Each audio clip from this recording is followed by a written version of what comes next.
Avant de plonger dans cette histoire incroyable, pensez à vous abonner à la chaîne et à activer la cloche.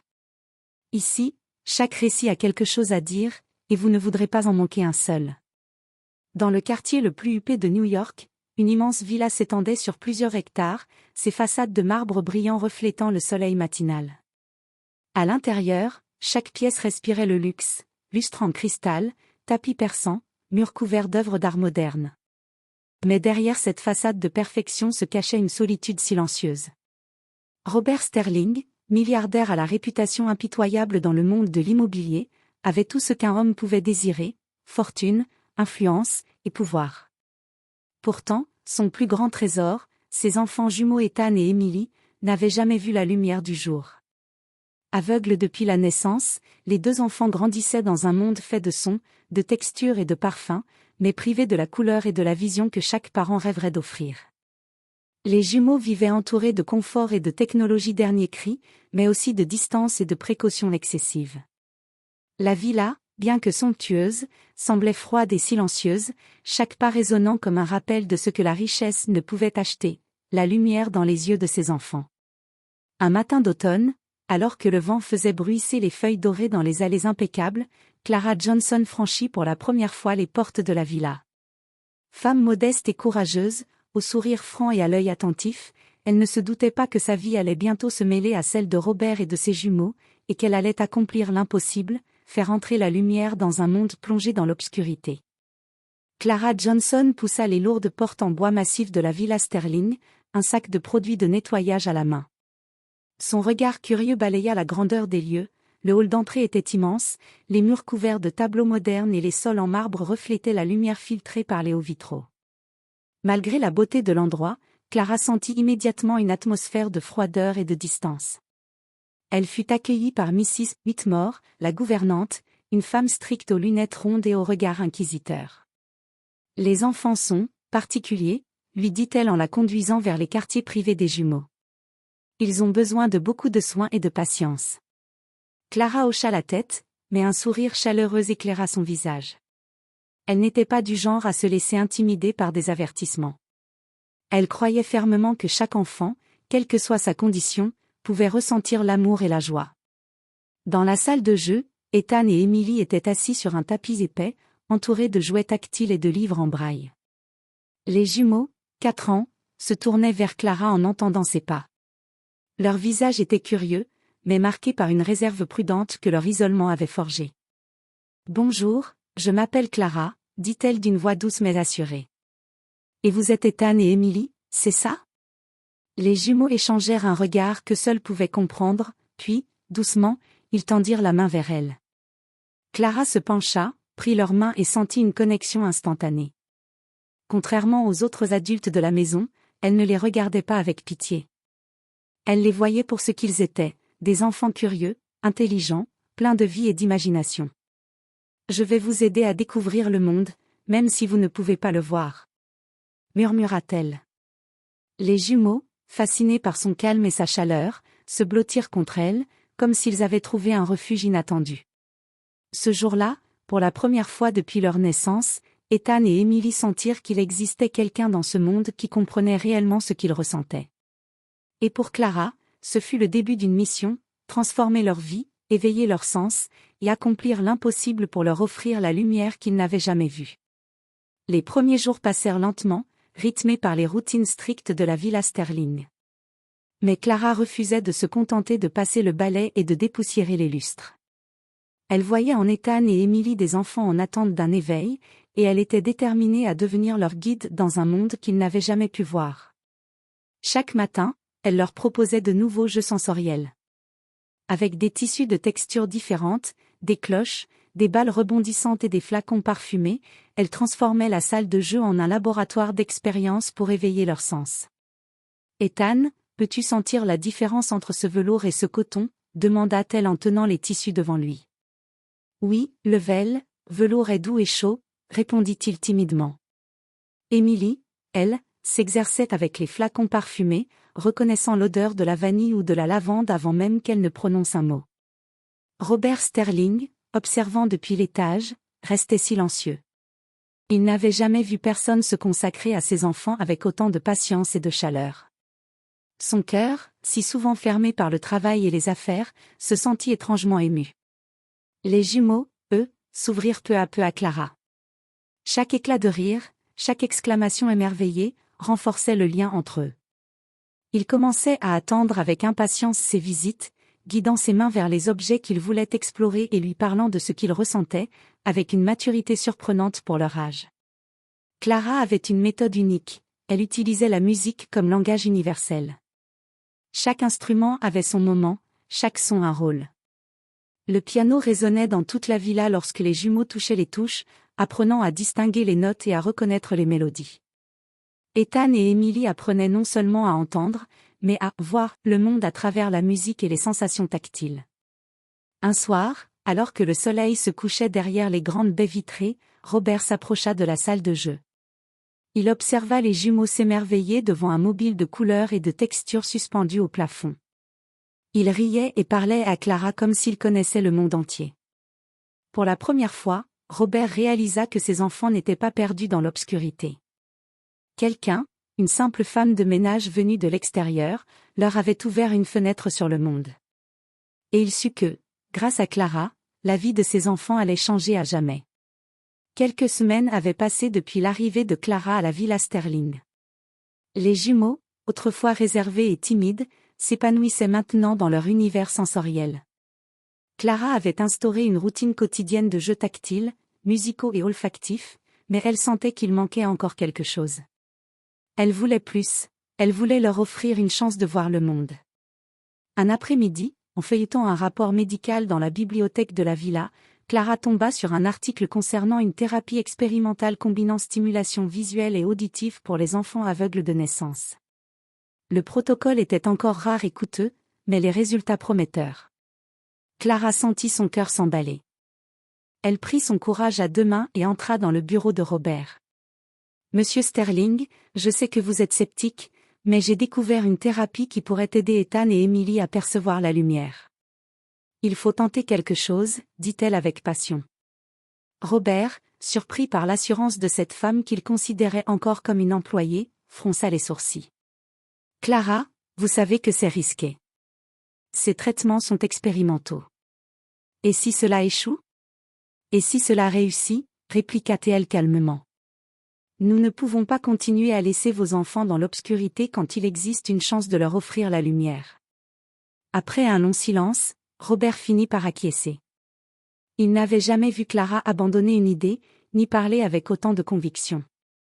Peut-être était-il temps de lui faire confiance.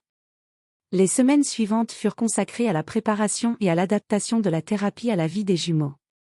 Clara transforma leur chambre en un espace sécurisé mais stimulant, où la musique, les textures et les lumières contrôlées pouvaient interagir pour éveiller leurs sens. Ethan et Emily se montraient curieux et courageux, suivant chaque exercice avec une concentration rare pour des enfants de leur âge. Puis vint le premier test. Clara guida les jumeaux devant un petit écran projetant des formes lumineuses simples. Au début, rien ne se produisit. Mais, après plusieurs essais, Ethan fit un léger mouvement de tête, comme pour suivre la lumière. Emily tendit la main, effleurant l'air au-dessus de l'écran. Clara sentit son cœur bondir. C'était un signe, un tout petit signe, mais c'était la première lueur d'espoir. Robert, debout dans l'ombre de la porte, sentit une émotion qu'il n'avait pas ressentie depuis longtemps, l'émerveillement et la fierté. Pour la première fois, il vit ses enfants comme des enfants capables d'explorer le monde, et pas seulement comme des êtres protégés et isolés. Clara, elle, savait que le chemin serait long et semé d'embûches. Mais en regardant les yeux brillants d'espoir d'Ethan et Emily, elle sut qu'elle ne reculerait devant rien pour accomplir l'impossible. Les semaines passèrent, et les exercices de Clara prenaient forme dans la vie quotidienne des jumeaux. Chaque jour apportait son lot de petites réussites, un son reconnu, un parfum identifié, une texture différenciée. Mais cette fois, quelque chose de plus grand se préparait. Un matin lumineux, Clara guida Ethan et Emily vers le jardin, un endroit qu'ils connaissaient déjà par cœur grâce à ses descriptions détaillées et ses jeux sensoriels. Les fleurs, les arbres et le gazon formaient pour eux un univers d'odeurs et de textures, mais cette fois, Clara avait préparé une surprise. Elle plaça devant eux un petit écran lumineux, diffusant des images colorées, le vert des feuilles, le bleu du ciel, le rouge éclatant d'une rose. Puis, avec douceur, elle demanda. Ethan. Émilie, regardez la lumière. Pouvez-vous la sentir? Au début, rien. Les enfants fronçaient les sourcils, hésitants. Puis, Ethan fit un mouvement subtil de la tête, comme pour suivre un contour qu'il ne voyait pas encore. Émilie tendit sa main, effleurant l'air au-dessus de l'écran. Puis, soudain, un sourire s'épanouit sur son visage. Je vois la lumière, murmura-t-elle, incrédule. Ethan, fasciné, observa les nuances de vert et de bleu projetées devant lui. Les jumeaux riaient, parlaient et s'exclamaient, émerveillés par ce nouveau monde qui s'ouvrait à eux. Clara, les yeux embués de larmes de joie, sut qu'ils avaient franchi un cap crucial. Robert, témoin de cette scène depuis la véranda, sentit son cœur se briser puis se réparer en même temps. Depuis leur naissance, il avait toujours imaginé un monde que ses enfants ne pourraient jamais voir. Et maintenant, ce monde existait pour eux. Il descendit les marches du jardin, les jambes tremblantes d'émotion, et s'agenouilla devant Ethan et Émilie. « Mes enfants » dit-il, la voix étranglée. « Vous voyez vraiment ?» Les jumeaux coururent vers lui, riant et criant, effleurant son visage et ses mains avec émerveillement. Pour la première fois, la villa Sterling résonna d'un son plus précieux que tous les lustres ou tableaux, le rire pur et sincère d'enfants découvrant le monde. Clara, debout derrière eux, sentit une chaleur intérieure qu'elle n'avait jamais connue. Elle savait que la route était encore longue, que des défis les attendaient, mais ce moment demeurait une victoire sensorielle et émotionnelle, le premier pas vers un avenir lumineux pour Ethan et Émilie. Le succès des jumeaux Sterling ne resta pas secret très longtemps. Des rumeurs sur leurs progrès extraordinaires se répandirent dans la presse locale, puis nationale. Les journaux, fascinés par l'histoire d'Ethan et Émilie, publièrent des articles aux titres accrocheurs. Les jumeaux aveugles commencent à voir grâce à une femme de ménage, miracle à Central Park, 2 enfants retrouvent la lumière. Mais avec la gloire vinrent les sceptiques. Des experts en médecine et des journalistes critiques commencèrent à questionner la légitimité de la thérapie. Certains parlaient de fraude, d'autres de publicité mensongère. Rapidement, Robert Sterling se retrouva dans une tempête médiatique qu'il n'avait jamais anticipée. Un soir, alors que Clara terminait de préparer les exercices des jumeaux, Robert entra dans la salle de jeu, le visage fermé. « Clara » dit-il, d'une voix grave, il y a des rumeurs. Des médecins disent que ce que tu fais est impossible. Que si les enfants se blessent ou si ça échoue, ce sera de ta faute. Clara se redressa, les yeux brillants de détermination. Monsieur Sterling, je comprends vos inquiétudes. Mais regardez-les. Ethan et Émilie ont déjà commencé à percevoir la lumière. Vous avez vu leur réaction, ce n'est pas impossible, c'est réel.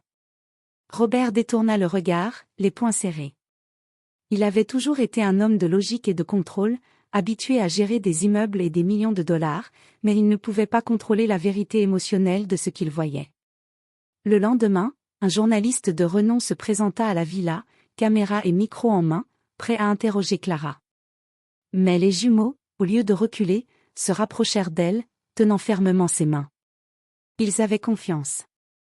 Leur courage silencieux força Robert à comprendre quelque chose de fondamental. La véritable force de Clara ne résidait pas dans les titres ou les critiques, mais dans son amour et sa détermination pour ses enfants. Face à cette tempête, Robert prit une décision inattendue. Il interdit à la presse d'entrer et fit publier une déclaration officielle. Ma priorité est le bien-être de mes enfants. Laissons-les progresser dans la paix et l'intimité. Les sceptiques peuvent parler, mais nous savons ce qui est réel. Clara, reconnaissante mais consciente que les défis ne faisaient que commencer, continua son travail avec encore plus de passion. Les enfants, eux, sentaient cette énergie nouvelle et s'épanouissaient davantage.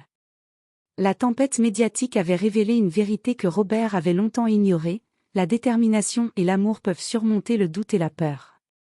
Et dans le calme retrouvé de la villa, les jumeaux Sterling s'approchaient chaque jour un peu plus du miracle que Clara s'était juré de leur offrir. Tout semblait enfin progresser paisiblement dans la villa Sterling. Ethan et Émilie s'émerveillaient chaque jour un peu plus de la lumière et des couleurs qu'ils découvraient avec Clara. Mais, comme souvent dans les histoires de miracles, un obstacle inattendu allait mettre à l'épreuve leur confiance et la patience de leur guide. Un après-midi, alors que le soleil filtrait à travers les grandes baies vitrées du jardin, Ethan courait joyeusement, suivant les conseils de Clara pour explorer ses premières perceptions visuelles. Dans son enthousiasme, il trébucha sur une pierre et tomba lourdement sur le sol. Un cri perçant fendit l'air, et Émilie accourut en pleurant. Robert, alerté par le bruit, accourut également, le visage déformé par la panique et la colère. « Qu'est-ce qui s'est passé ?» s'écria-t-il, saisissant Ethan par les épaules. Clara intervint immédiatement, posant une main rassurante sur son épaule. « Monsieur Sterling, calmez-vous. Ethan va bien. C'est une petite blessure, rien de grave. » Mais Robert ne pouvait se contenir. Dans un élan de frustration, il blâma Clara. « Si tu avais été plus prudente, ça ne serait jamais arrivé. » Clara le regarda droit dans les yeux, calme mais ferme. « La sécurité et la confiance vont de pair, monsieur Sterling. Si Ethan et Emily ne prennent pas de risques, ils n'apprendront jamais à voir pleinement le monde. Je ne leur permets jamais de se mettre en danger inutilement, mais je ne peux pas leur enlever la liberté de découvrir. » Les jumeaux, qui avaient été effrayés un instant, vinrent se blottir contre Clara, leur confiance intacte. Leurs mains cherchaient les siennes comme pour dire « Nous savons que tu es là pour nous. » Robert, en les observant, sentit son cœur se remplir de honte et de réalisme. Il comprit qu'il avait essayé de protéger ses enfants d'une manière trop rigide, que sa peur avait presque détruit la confiance fragile qu'ils avaient dans Clara. Ce petit accident devint une leçon, apprendre à voir le monde impliquait de surmonter la peur, d'accepter les erreurs et de garder la confiance en ce qui nous guide. Clara continua ses exercices avec encore plus de prudence, mais aussi avec la conviction que chaque pas, chaque exploration, rapprochait les jumeaux du miracle qu'elle leur promettait. Et ce jour-là, dans le calme retrouvé, Robert comprit une vérité essentielle, la vraie protection n'est pas dans l'isolement, mais dans la guidance et l'amour. Malgré les progrès impressionnants des jumeaux, Clara savait que le véritable miracle nécessiterait une approche plus audacieuse. Elle avait passé des nuits à étudier des méthodes expérimentales de stimulation visuelle et sensorielle, combinant technologie, musique et exercices tactiles. Son objectif était clair, aider Ethan et Emily à voir le monde de façon plus concrète et durable. Un matin, elle réunit Robert dans le bureau des jumeaux. « Monsieur Sterling, j'ai réfléchi à une nouvelle approche. Si nous combinons la thérapie expérimentale avec la musique et les jeux sensoriels que nous avons déjà pratiqués, nous pourrions accélérer le processus et leur offrir une perception plus claire des formes et des couleurs, » expliqua-t-elle, les yeux brillants d'enthousiasme. Robert, assis derrière son bureau, resta silencieux. Il connaissait la détermination de Clara, mais il savait aussi combien cette démarche était risquée. « Clara, tu proposes d'aller encore plus loin ? Et si cela échouait ? Et si cela réussissait ?» répliqua-t-elle avec calme mais fermeté. « Nous ne pouvons pas continuer à nous contenter de petites perceptions. Il mérite de voir le monde tel qu'il est vraiment. » Après un long silence, Robert sentit une vague d'admiration pour cette femme qui n'était pas seulement une employée, mais une force de la nature. Il acquiesça finalement. « Très bien. Faisons-le, pour eux. » Clara transforma la salle de jeu en un véritable laboratoire sensoriel. Les murs étaient équipés de panneaux lumineux diffusant des couleurs douces, tandis que des haut-parleurs jouaient des mélodies adaptées aux perceptions des enfants. Chaque objet, chaque texture, chaque son avait été soigneusement choisi pour stimuler la vue et la compréhension de l'espace. Les premières séances furent délicates. Ethan et Emily devaient suivre des formes lumineuses avec leurs mains et leurs yeux, associer des sons à des mouvements, et interpréter des couleurs par le toucher et la musique. Les progrès étaient lents, mais chaque petit succès était célébré avec des éclats de rire et des encouragements. Un soir, alors que la lumière du crépuscule baignait la salle, Emily parvint à distinguer un contour net sur le mur. Ethan, à côté d'elle, leva les yeux et fit un mouvement presque instinctif pour suivre la lumière. Clara sentit son cœur bondir, c'était le premier vrai signe qu'il percevait désormais des formes concrètes. Robert, témoin de ce moment, sentit une émotion qu'il n'avait jamais connue. Ses enfants, grâce à l'amour et à la détermination de Clara, approchaient d'un miracle qui semblait autrefois impossible. Il comprit que, parfois, la véritable richesse ne résidait pas dans les biens matériels, mais dans la lumière que l'on peut offrir à ceux que l'on aime. Les mois passèrent, et chaque jour apportait de nouvelles découvertes pour Ethan et Emily. Grâce à la méthode audacieuse de Clara, les jumeaux ne se contentaient plus de percevoir des lumières ou des formes floues, ils commençaient à voir clairement. Chaque couleur, chaque contour, chaque mouvement prenait désormais un sens précis. Un matin, Clara les guida vers le jardin, là où le vert des pelouses et le bleu du ciel se mélangeaient en une symphonie de couleurs. Elle leur tendit une rose rouge vif. « Emily, Ethan, regardez cette fleur, dit-elle avec douceur. » Emily tendit les mains, hésitante, et la fixa avec émerveillement. « Je vois le rouge, » s'exclama-t-elle, les yeux écarquillés. Ethan, à côté d'elle, pointa vers les branches d'un arbre, et murmura. « Les feuilles, elles sont vertes. » Leur voix résonnait de joie pure, et leur rire emplissait le jardin. Clara, les larmes aux yeux, s'agenouilla près d'eux. Elle avait accompli ce que personne n'aurait cru possible, redonner la vue à des enfants aveugles de naissance. Robert, qui observait la scène depuis la terrasse, sentit un mélange d'émerveillement et d'humilité. Ces enfants, qu'il avait longtemps vus comme fragiles et isolés, exploraient maintenant le monde avec une curiosité et un émerveillement contagieux. Il descendit dans le jardin, les bras ouverts. « Mes enfants, » dit-il, la voix tremblante. « Vous voyez vraiment. » Ethan et Emily coururent vers lui, riant et touchant son visage avec les mains qu'ils ne regardaient pas auparavant, mais qu'ils percevaient désormais avec un nouveau sens. Pour la première fois, Robert réalisa que la véritable richesse de la vie ne résidait pas dans l'argent, mais dans la lumière que l'on peut offrir aux autres. Ce jour-là, Clara comprit que le miracle n'était pas seulement dans la vue des jumeaux, mais dans la confiance et l'amour qui s'étaient tissés entre eux. Chaque geste, chaque sourire, chaque éclat de rire était désormais une preuve tangible de ce qu'une détermination sincère pouvait accomplir. La villa Sterling, autrefois silencieuse et froide, résonnait désormais d'une énergie nouvelle, vibrante, remplie de vie, de couleurs et d'espoir. Le monde avait enfin pris forme pour Ethan et Emily, et leur lumière intérieure brillait autant que la lumière qu'ils venaient de découvrir à l'extérieur. Le succès des jumeaux Sterling ne pouvait plus passer inaperçu. Leur progression spectaculaire avait transformé leur vie et celle de la villa entière. Chaque pièce semblait vibrer d'une lumière nouvelle, reflétant non seulement les couleurs et les formes que les enfants commençaient à voir, mais aussi l'amour et la patience de Clara. Un soir, après une longue journée d'exercice et de jeux sensoriels, Robert s'approcha d'elle dans la salle de jeu. Ses yeux, pour une fois, brillaient d'émotions sincères. « Clara, » dit-il, d'une voix étranglée par la gratitude, « je crois que je ne vous ai jamais remercié pour tout ce que vous avez fait. Vous n'êtes pas seulement une employée, vous êtes devenue une partie de cette famille. Vous avez offert à mes enfants quelque chose que je n'aurais jamais osé imaginer. » Clara sentit ses joues s'humidifier. Elle avait toujours agi par amour et détermination, sans chercher la reconnaissance. Mais entendre ces mots de Robert, qui avait longtemps été distant et strict, lui fit comprendre que sa mission était pleinement reconnue. « Merci, monsieur Sterling, » répondit-elle doucement. Voir Ethan et Emily s'épanouir, c'est déjà le plus beau des cadeaux.